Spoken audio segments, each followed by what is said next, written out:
You might be wondering how the Russian Orthodox Church governs politics across Europe. This is Kristina Cirokova, a journalist. She loves to write defamatory articles and label everybody as cultists.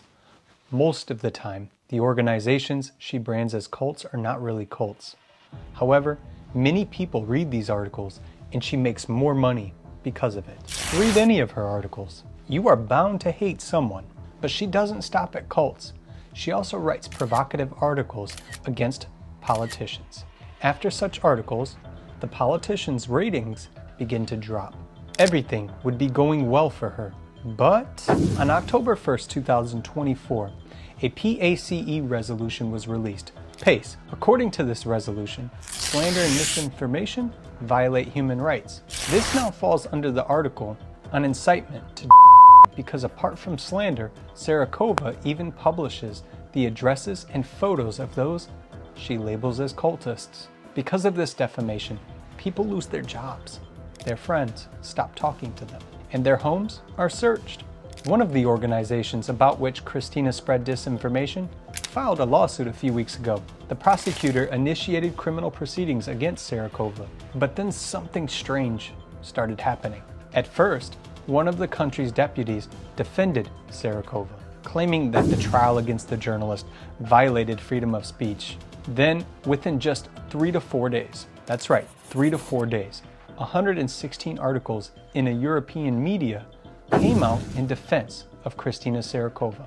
Even the Attorney General defended her. The case was closed. Cirokova continued to write defamatory articles, but it turned out to be much more serious and complicated. Cirokova was defended for a reason. There are dozens of journalists like her spewing lots of dirt all over Europe. They all publish almost the same things, just in different media outlets. These journalists are united by a French organization called FECRIS. And here in the photo, you see the vice president of FECRIS.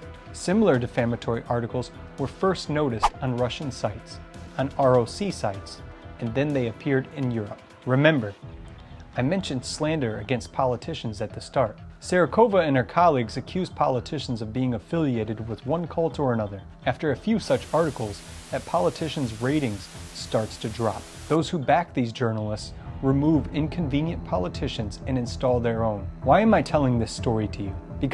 Why share this story? Because I am a member of the very organization that is being persecuted. We are called cultists, pro-Russian Putin supporters, as if I'd be a Putin bootlicker. But they don't mention that we are officially banned in Russia. These 240 articles are targeted at us. They aim to silence us and lock us all up. Why? Because we don't stay silent.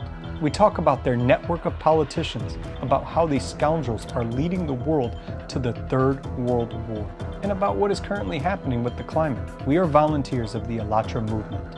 Right now, we need your help, because without you, tomorrow, all of us might be gone. If everyone watching this video shares it, more people will learn about this network of politicians and anti-cultism. And if everyone finds out, then we will win. Don't stay silent.